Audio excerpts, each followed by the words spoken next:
Bismillahirrahmanirrahim. Assalamualaikum warahmatullahi wabarakatuh. Selamat sore semuanya, teman-teman dan bapak sekalian.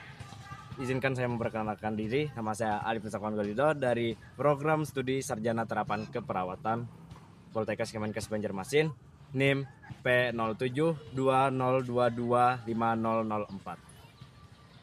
Selamat datang di video edukasi kesehatan. Apa tujuan saya membuat video edukasi kesehatan ini? Yakni tidak lain dan tak bukan adalah untuk memenuhi syarat tugas dalam mata kuliah Sistem Informasi Kesehatan.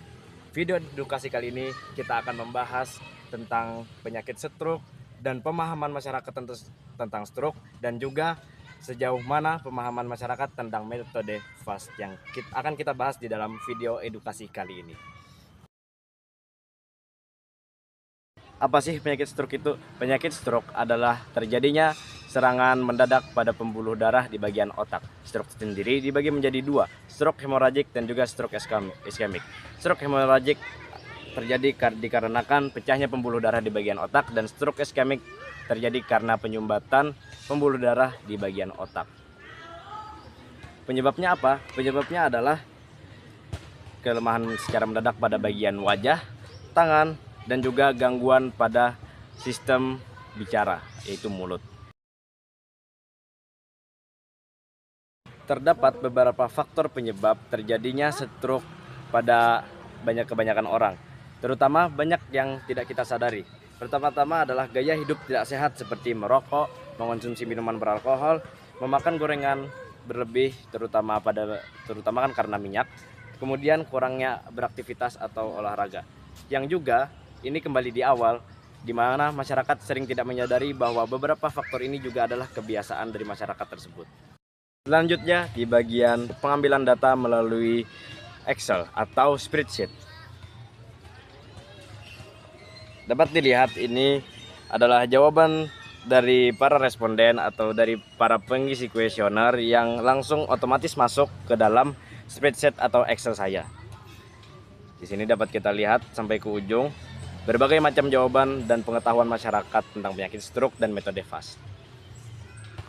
Sekarang kita akan masuk pada bagian pemahaman masyarakat tentang penyakit stroke dan metode penanganan FAST. Di sini terdapat 7 jawaban yang berarti 7 responden dalam survei di kuesioner saya. By the way, ini dibuat melalui Gform, jadi datanya langsung masuk. Dan ini adalah jumlah nilainya dan yang mengindikasikan sejauh mana pengetahuan masyarakat tentang hal tersebut.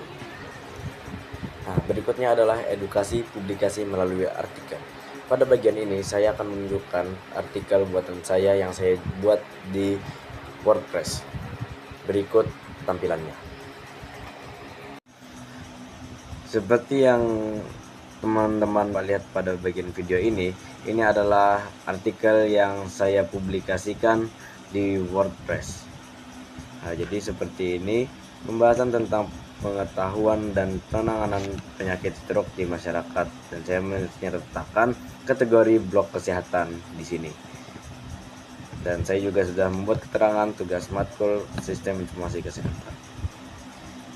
Pada bagian ini kita membahas yang di awal itu adalah tentang apa itu stroke, faktor penyebab stroke, cara mencegah stroke, pengetahuan masyarakat, dan pemahaman tentang mencegah stroke atau metode FAST di masyarakat. Jadi ada 5 poin yang kita sertakan di dalam artikel WordPress ini. Nah, lalu saya juga telah membuat input data yang bila kita scroll ke bawah itu ada button, ada tombol yang bila kita klik di sini itu akan pindah pada bagian yang dimana itu adalah bagian terpisah, di mana saya memuat data tentang kuesioner yang telah diisi sebelumnya. Di sini terlihat ada 7 orang responden seperti yang saya jelaskan sebelumnya, dengan rentang usia 31 sampai 60 itu di angka 71%, dan 17 sampai 30 di angka 28,6%. Terdapat juga jenis input data jenis kelamin yang dimana diisi oleh 42,9% laki-laki dan 57,1% perempuan. Dan ini adalah nilai rata-rata skor, dimana ada 2 orang yang mendapatkan nilai 8 2 orang mendapatkan nilai 10, 1 orang mendapatkan nilai 13, dan 2 orang mendapat nilai 14. Dan perolehan data ini saya dapat melalui GForm secara langsung dan juga pengolahan data dari SPSS yang dimana hasilnya juga pasti akan sama. Cuma input datanya dari aplikasi yang berbeda. Dapat kita lihat di sini teman-teman.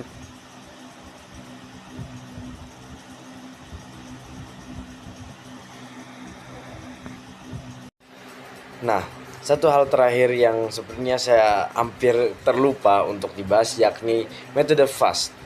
FAST sendiri adalah akronim dari Face, Arm, Speech, and Time.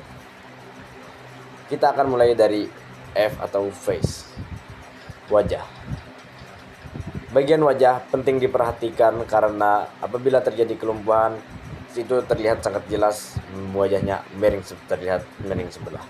Kemudian pada arm sendiri, apabila ada indikasi orang mengalami stroke, kita bisa meminta dia untuk menaikkan tangannya. Apabila tidak bisa, maka dapat dipastikan orang tersebut telah terkena stroke. Kemudian speech, mintalah orang tersebut berbicara. Apabila berbicaranya tidak jelas, pelo atau dan semacamnya, maka juga itu mengindikasikan orang tersebut terkena stroke. Maka langkah terakhir apabila AS ini terjadi, maka yang harus kita lakukan adalah penanganan cepat, yaitu time. Time sendiri adalah waktu kita untuk memanggil tenaga bantuan kesehatan maupun tim medis secara cepat agar tidak terjadi hal-hal yang tidak diinginkan ke depannya. Semoga dengan adanya video ini dapatlah selesai tugas kita semua dan dapat mengedukasi teman-teman sekalian dan para penonton. Saya akhiri, salah hilafnya mohon maaf. Wassalamualaikum warahmatullahi wabarakatuh. Sampai berjumpa.